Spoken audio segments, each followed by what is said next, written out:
جی بسم اللہ الرحمن الرحیم۔ آپ دیکھ رہے ہیں ہمارا یوٹیوب چینل HA زہری آفیشل۔ امید کرتے ہیں کہ تمام دوست احباب بخیر و عافیت سے ہوں گے۔ تمام اہل محبت کو بندہ ناچیز کی جانب سے محبتوں برا سلام۔ تو آج ہم سورہ بقرہ شریف کی آیہ کریمہ نمبر 107 کے تفسیری اسرار و رموز بیان کرنے کی سعادت حاصل کریں گے۔ اس میں مالک کائنات نے نسخ کے متعلق کچھ احکام بیان فرمائے ہیں۔ ہمارا مطلوب جو ہے وہ نسخ بیان کرنا نہیں، ہمارا مطلوب جو ہے وہ صوفیانہ تفسیری اسرار و رموز بیان کرنا ہے۔ تو ویڈیو شروع کرتے ہیں۔ اس سے پہلے کہ جن دوستوں نے ہمارا ابھی تک چینل سبسکرائب نہیں کیا، ہمارے چینل کو لائک کر لیں، سبسکرائب کر لیں، تاکہ آپ سے محبتوں برا رشتہ جو ہے وہ جڑا رہے اور آپ سے ہمارا تعلق جو ہے وہ وابستہ رہے اور آپ سے ملاقات کا شرف حاصل ہوتا رہے۔ تو ہم ویڈیو شروع کرتے ہیں۔ سورہ بقرہ شریف کی آیہ کریمہ نمبر 107، اس کا خلاصہ جو ہے وہ کچھ یوں ہے کہ کچھ کفار اہل کتاب اور مشرکین جو تھے، جو کہ نسخ پر اعتراض کرتے ہیں۔ نسخ کہتے ہیں کہ کوئی آیہ کریمہ جو ہے اس کی تعریف سماعت فرما لیں۔ نسخ کے احکام جو ہیں وہ تو علماء بیان فرماتے ہیں اور آپ بخوبی واقف ہوں گے اسے، لیکن کبھی موقع ملا تو انشاءاللہ الگ سے ایک ٹاپک اس کا بنا لیں گے۔ نسخ یہ ہوتا ہے کہ کوئی آیہ کریمہ نازل ہو جائے اور اس کا حکم منسوخ ہو جائے، یا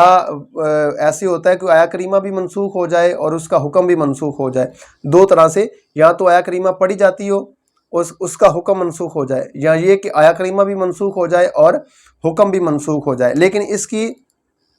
حکمت کیا تھی یہ ہم خلاصے میں انشاءاللہ آپ کو واضح کر دیں گے۔ وہ اعتراض کرتے تھے کہ ان کو اللہ تعالیٰ نے محبوب پاک صلی اللہ علیہ وسلم کے ذریعے ارشاد فرمایا کہ ان کو جواب دے دو کہ جو بھی آیت یا جو حکم ہم یا جو شریعت یا جو دین منسوخ فرما دیتے ہیں، تو یا تو اس کے صرف احکام بدل دیتے ہیں، یا مگر اس کا چرچا باقی رہتا ہے، یا بالکل اس کو ویسے ہی بالکل بھلا دیتے ہیں اور اس کا چرچا بھی ختم فرما دیتے ہیں۔ اور اسی طرح اچھی آیت یا اچھا حکم یا اچھا دین ہم بیچ دیتے ہیں، اور اسی کی مثل کیا تم نے نہ دیکھا نہ سنا، کہ یعنی کہ جو چیز ہم نے منسوخ کی اس کے بعد ہم نے اچھا حکم اس سے نازل کر دیا، اچھا اس سے شریعت، اس سے اچھا دین جو ہے آپ کو دے دیا، جس کی واضح مثال مالک کائنات نے فرمایا کہ دین موسیٰ علیہ السلام کے بعد ہم نے عیسیٰ علیہ السلام کا دین جب آیا تو اس سے بھی آسان تر تھا، اور پھر اس کے بعد جو دین محمدی صلی اللہ تعالیٰ علیہ وآلہ وسلم جو ہے بھیجا گیا وہ سب سے بہتر اور سب سے آسان ہے۔ اس کی میں چھوٹی سی مثال آپ کو دیتا ہوں کہ پہلے جو دین تھے اس میں جب پیشاب کے چھینٹے کسی جسم کے اوپر لگ جانے تو وہ کپڑا کاٹنا پڑتا تھا، وہ جسم کا حصہ کاٹنا پڑتا تھا۔ لیکن یہ دین کتنا آسان ہے کہ اس میں نہ کپڑا کاٹنا پڑتا ہے نہ جسم کاٹنا پڑتا ہے، مگر صرف 3 دفعہ کپڑے کو یا جسم کو دھو لیا جائے تو جسم پاک ہو جاتا ہے۔ پہلے امتوں میں اگر کوئی بندہ گناہ کرتا تو اس کے دروازے پہ لکھا جاتا، اس کے ماتھے پہ لکھا جاتا کہ اس نے یہ گناہ کیا۔ لیکن آج حضور نبی کریم صلی اللہ تعالیٰ علیہ وآلہ وسلم کی امت کے اوپر کتنی آسانیاں ہیں، کتنی مہربانیاں ہیں۔ آج کسی کے دروازے کے اوپر نہیں لکھا جاتا، کسی کے ماتھے کے اوپر نہیں لکھا جاتا کہ اس نے یہ گناہ کیا ہے، لیکن اس کو چھپا کے رکھا ہے۔ یہ اس سے بھی آسان ہے۔ تو اللہ یہ فرما رہا ہے کہ تم سب سے بہتر کیا ہے تمہارے لیے، یہ خدا جانتا ہے کہ اللہ نے تمہارے لیے جو دین کو منسوخ کیا یا حکم منسوخ کیے، اس کے بعد اچھا حکم جو ہے اللہ لے کے آ رہا ہے، اور آسمان اور زمین جو ہے وہ اللہ ہی کی بادشاہت میں ہے، اور مستقل بادشاہت اسی کی ہے، اور اس کے سوا کوئی دوسرا بادشاہ تو کیا، بندوں کا حمایتی اور مددگار بھی اس کے علاوہ کوئی نہیں ہو سکتا سوائے اس کی اجازت کے بغیر۔ تو اللہ یہاں پہ جو فرمانا چاہ رہا ہے اپنے محبوب پاک صلی اللہ علیہ وسلم کے ذریعے کہ محبوب ان کو یہ فرما دو، خلاصہ تفسیر یہ ہے کہ اللہ اگر کوئی حکم منسوخ فرماتا ہے یا کوئی چیز اللہ منسوخ فرما دے تو دین منسوخ کر دے، تو اس کے بدلے اللہ تعالیٰ تمہارے لیے اچھا اور آسان حکم لے کے آتا ہے، جیسے کہ ہم نے 2 مثالیں پیچھے بیان فرما دی ہیں۔ تو اس کی ناسخ اور منسوخ کی صوفیانہ جو تفسیر ہے وہ اس طرح ہے کہ جس طرح ایک طبیب جو ہے کسی جسم کا علاج کرتا ہے، کسی مریض کا علاج کرتا ہے، اس کے لیے کوئی نسخہ تجویز کر دے، تو بعض اوقات یہ ہوتا ہے کہ اس کا کوئی فائدہ نہیں دیتا، تو پھر وہ طبیب نسخہ تبدیل کر دیتا ہے، یا یہ کہ کچھ دیر اس کو آرام رہتا ہے، پھر اس کو موسم کے موافق یا طبیعت کے موافق اس کو دوبارہ تبدیل کرنا پڑتا ہے۔ تو اسی طرح حالات کے پیش نظر نسخہ میں جو ہے وہ تبدیلی کرنا پڑ جاتی ہے، اور یوں ہی طبیب روحانی جو ہوتا ہے، جو مرشد کامل ہوتا ہے، وہ بھی ایسے ہی مرید کا خیال رکھتا ہے جیسے کہ اللہ تعالیٰ نے ناسخ اور منسوخ، بعض اوقات کچھ آیتیں نازل ہوئیں، اس کا حکم منسوخ ہو گیا، بعض آیتیں بھی جو ہے وہ ختم کر دی گئیں، اس کی جگہ پہ نئی آیاتیں مبارکہ لائی گئیں۔ ایسے ہی ہم مثال دے رہے ہیں کہ جیسے ایک طبیب، ایک ڈاکٹر جو ہوتا ہے، مریض کے لیے کوئی دوائی سلیکٹ کرتا ہے، وہ اس کو سوٹیبل نہیں بیٹھتی، اس کو ٹھیک نہیں ہوتی، تو وہ اس کو نسخہ تبدیل کر دیتا ہے۔ ایسے ہی جو مرشد کامل ہوتا ہے، جو روحانی طبیب ہوتا ہے، وہ بھی مرید کا خیال رکھتا ہے اور اس کے حالات کے لحاظ سے، اس کے معاملات کے لحاظ سے اس کے اذکار بدلتا رہتا ہے، اس کے معاملات بدلتا رہتا ہے۔ جیسے کہ مثال کے طور پہ کسی کو کوئی ذکر جو ہے وہ جہری دے دیا جائے، وہ ظاہری ذکر کرتے کرتے اس کو بعد اس میں تبدیلی کر دی جائے، ذکر خفی دے دیا جائے، پھر اس کو ذکر اخفا دے دیا جائے۔ اسی طرح وہ اپنی تعلیم کا لحاظ رکھتا ہے۔ مرشد کریم جو ہوتا ہے اپنے مرید کی جو تربیت کرتا ہے وہ اس کے لحاظ سے کرتا ہے، اس کی طبیعت کے موافق کیا ہے۔ مثال کے طور پہ ایک آدمی تہجد نہیں پڑھ سکتا،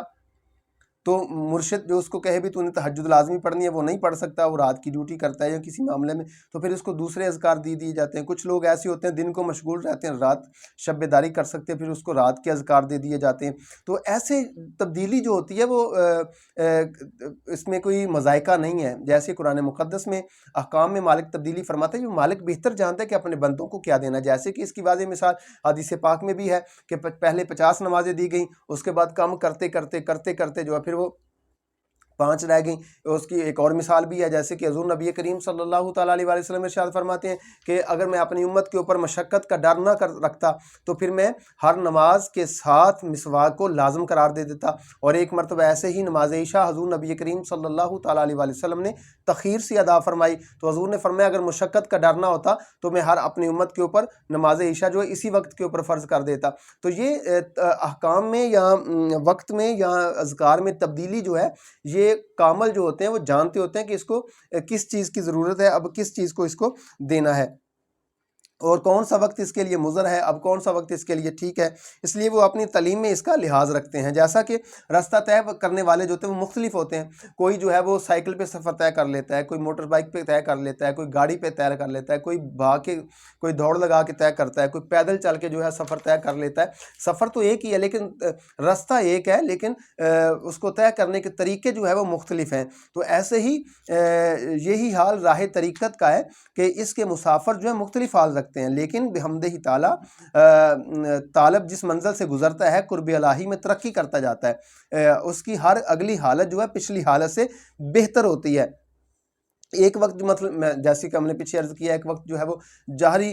ذکر کا مشغلہ اس کا ہوتا ہے، تو یہ حالت منسوخ ہو کے پھر ذکر خفی اس کو دے دیا جاتا ہے، پھر اس طرح کی اور منزلیں چلتی رہتی ہیں۔ لہٰذا طالب جو ہے خود کو شیخ کامل کے حوالے کر دے، اس کو چاہیے، کیونکہ رستے کا تو اس کو پتہ ہے لیکن طے کیسے کرنا ہے وہ اس کو طے۔ مثال کے طور پہ ایک رستہ ہے دریا کا، ایک انسان کہے جی میں نے پیدل کرنا ہے، تو اس کو تیرنا نہیں آتا، وہ کیسے پیدل سفر کرے گا؟ تو پھر اس کو دریا عبور کرنا آتا ہوگا، پھر کشتی کا سفر کرنا ہے اس نے۔ ایک آدمی نے دور جانا ہے تو اس کو گاڑی کے اوپر سفر کرنا ہوگا، اگر پیدل چلے گا تو مثال کے طور پہ جیسے کسی نے حج پہ جانا ہے تو وہ کہے میں نے پیدل جاؤں گا، تو پھر اس کو اس حساب سے پہلے چلنا پڑے گا، کتنا فاصلہ ہے جس نے پیدل سفر کیا ہوگا اس سے پتہ کرنا ہوگا، یا جو اس کے طریقے کو جانتا ہے کہ اس کا ڈسٹینس کتنا ہے، فاصلہ کتنا ہے، میں کتنی دیر میں سفر طے کروں گا، کتنا آرام کروں گا، کتنا ٹھہروں گا، پھر میں چلوں گا۔ یہ تو نہیں کہ اب دیکھیں مثال کے طور پہ یہ ذوالحج کا مہینہ ہے، آگے ذی الحج کا ہے، تو اب کہے جی میں پیدل چل کے سفر کروں گا، یہاں تک تو وہ جو بمشکل جو ہے وہ کچھ اپنا جو ہے 1000 کلومیٹر کا سفر طے کر لے گا، 2000 کا کر لے گا ایک مہینے میں، تو چلے گا، پھر رات کو آرام بھی اس نے کرنا، طے نہیں کر پائے گا۔ تو اس کے لیے ایک راہبر کی ضرورت ہوتی ہے، ایک رہنما کی ضرورت ہوتی ہے کہ وہ فیصلہ کیسے طے کرنا ہے، کب چلنا ہے، اس نے کتنا طے کرنا ہے، تو اس کو اپنے آپ کو کسی کے سپرد کرنا پڑے گا جو اس راہ سے واقف ہے سفر طے کرنے کا۔ یہ تو نہیں کہ بغیر راہبر کے وہ سفر شروع کر دے، تو حج کا مہینہ تو گزر جائے گا، پھر حج رہ جائے گا۔ تو ایسے ہی شیخ کامل جو ہوتا ہے اللہ تعالیٰ کی راہ کا جو پتہ دیتا ہے، راہ کا تو پتہ ہے لیکن اس کو عبور کیسے کرنا ہے، اس کو طے کیسے کرنا ہے، اس میں کون کون سی مصیبتیں آنی ہیں، کون کون سی تکلیفیں آنی ہیں، اس کو کیسے فیس کرنا ہے، کیسے اس کا سامنا کرنا ہے، کیسے اس کو مکمل کرنا ہے، رب کو راضی کیسے کرنا ہے، کون سا ذکر ایسا ہے جس کے کرنے سے رب زیادہ راضی ہوتا ہے، اس کی منزل سلوک کی کیسے طے ہوتی ہے، تو یہ رہبر بتائے گا۔ تو اس لیے چاہیے کہ اپنے آپ کو شیخ کامل کے حوالے کر دے اور اس کی کسی تعلیم کے اوپر جو خالصتاً شریعت اور طریقت کی تعلیم ہے، یہ نہیں کہ اس سے ہٹ کرو، جو شریعت کی تعلیم ہوتی ہے اس کے اوپر نکتہ چینی نہ کرے، ورنہ پھر وہ الطاف ربانی سے جو ہے وہ محروم رہ جائے گا۔ تو جیسے کہ حضرت موسیٰ اور خضر علیہ السلام کا واقعہ مشعل راہ ہے ہمارے لیے، تو اس میں جو آیہ کریمہ وما لکم، اس میں دو تفسیریں کی گئی ہیں۔ اس آیہ کریمہ آیہ کریمہ نمبر 107 کی جو آخری آیہ کریمہ کی آخری جز ہے، اس میں دو تفسیریں ہم کرتے ہیں۔ ایک اس کی عالمانہ تفسیر ہے اور ایک اس کی صوفیانہ تفسیر ہے۔ عالمانہ تفسیر یہ ہے کہ جیسے کہ دون بمانی جو ہے وہ مقابل ہے اس کے کہ کوئی مخلوق جو ہے رب کے مقابل تمہاری مدد نہیں کر سکتی، لیکن اس میں جو عالمانہ تفسیر ہے وہ یہ ہے کہ اگر تمہیں رب ہلاک کرنا چاہے تو تمہیں دنیا کی کوئی طاقت نہیں بچا سکتی۔ اس کے اوپر حدیث پاک بھی ہے، حضور نبی کریم صلی اللہ علیہ وسلم فرماتے ہیں کہ اگر تمام دنیا مل کر تمہارا برا کرنا چاہے اور رب تمہارے ساتھ ہو تو تمہارا کوئی برا نہیں کر سکتا، اور اگر رب تمہارا اچھا کرنا چاہے لیکن تمام مخلوقات تمہارا برا کرنا چاہے تو رب اچھا کرنا چاہے تو تمہارا کوئی برا نہیں کر سکتا۔ تو اللہ کے مقابل کوئی بندہ بھی آپ کو کوئی تکلیف نہیں پہنچا سکتا، کوئی مدد نہیں کر سکتا جب تک اللہ کا اذن اس کے شامل حال نہ ہو۔ تو دوسری جو ہے صوفیانہ تفسیر ہے۔ صوفیانہ تفسیر میں ہم ایسے بیان کریں گے کہ ہر شے میں ظاہر اور باطن ہے۔ ایک تصویر کے جیسے دو رخ ہوتے ہیں، ایسے ہی وجود کے بھی دو حصے ہیں، ایک اس کا ظاہر ہے، ایک اس کا باطن ہے۔ ظاہر جیسے اس کا وجود، اس کے اعضاء جو ہیں وہ ظاہر ہے، روح اس کی باطن ہے۔ ایسے ہی درخت کے پتے، شاخیں، پھول، پھل جو ہے اس کا ظاہر ہے، اس کے اندر اس کے باطن میں اس کا رس ہوتا ہے تو اس کو ہم باطن کہتے ہیں۔ بجلی کی فٹنگ ہے، پنکھا بظاہر طور پہ، لائٹ ہے، تاریں ہیں، یہ اس کی بظاہر فٹنگ جو ہے اس کا ظاہر ہے۔ اس کے اندر جو پاور ہے وہ اس کا باطن ہے، بجلی جو ہے اس کا پاور اس کا باطن ہے۔ تو ایسے ہی ظاہر جو ہے وہ فرع ہوتی ہے اور باطن جو ہے وہ حقیقت ہوتی ہے۔ تو رب کا فضل جو ہے باطن، فضل باطن عالم مجاز ہے، اور خالق عالم حقیقی، یہاں جو ہے وہ دو چیزیں لی جاتی ہیں کہ اللہ تعالیٰ کے سوا کوئی مدد نہیں کر سکتا، لیکن اگر اللہ تعالیٰ چاہے کسی کوئی مدد کرنا تو اس کے لیے مالک کائنات کوئی نہ کوئی راہ نکال دیتا ہے۔ تو اس میں ہم لب لباب یہ نکلتا ہے کوئی بندہ بھی رب کے مقابل نہیں آ سکتا جب تک رب اس کا اچھا نہ چاہے یا رب اس کے لیے اسباب پیدا نہ کر دے، رب اس کے لیے کوئی وسیلہ پیدا نہ کر دے۔ اللہ ہاں مثال کے طور پہ اللہ نے کسی کی مدد کرنی ہے، مثال کے طور پہ اس کی چھوٹی سی مثال عرف عام میں ہم چھوٹی سی دے دیتے ہیں کہ اگر کسی بندے کو کچھ پیسوں کی ضرورت ہے، وہ رب سے مانگے گا تو اللہ اگر اس کے شامل حال ہوگی اس کی مدد تو مالک کسی کے ذہن میں کوئی نہ کوئی خیال ڈال دے گا تو وہ اس کی مدد کر دے گا۔ تو اس میں یہ ہے کہ اللہ تعالیٰ جو ہے وہ باطن میں جو مدد کی ہے وہ حقیقی مدد تو اللہ تعالیٰ کی طرف سے ہے، لیکن مجازن جو ہے وہ کسی بندے کے ذریعے جو مدد کروائی گئی ہے وہ اللہ کی ہی مدد ہے۔ تو اگر کوئی بندہ یہ محمول کرے جی فلاں بندے نے میری مدد کی ہے، فلاں نے مدد کی ہے، تو ایسا نہیں ہے۔ مدد کرنے کی جو ہے وہ حقیقی ذات وہ مالک کائنات کی ہی ذات ہے، لیکن اللہ تعالیٰ نے اسباب پیدا فرما دی ہیں، اللہ نے کسی کے ذہن میں کوئی خیال ڈال دیا ہے، اس کے ذریعے ہمارے معاملات جو ہیں وہ آسان ہو جاتے ہیں، حل ہو جاتے ہیں، لیکن حقیقی مددگار، حقیقی مولا و مالک جو ہے وہ مالک کائنات کی ذات ہی ہے۔ تو مالک کائنات کی بارگاہ میں عرض کرتے ہیں کہ مالک کائنات ہمیں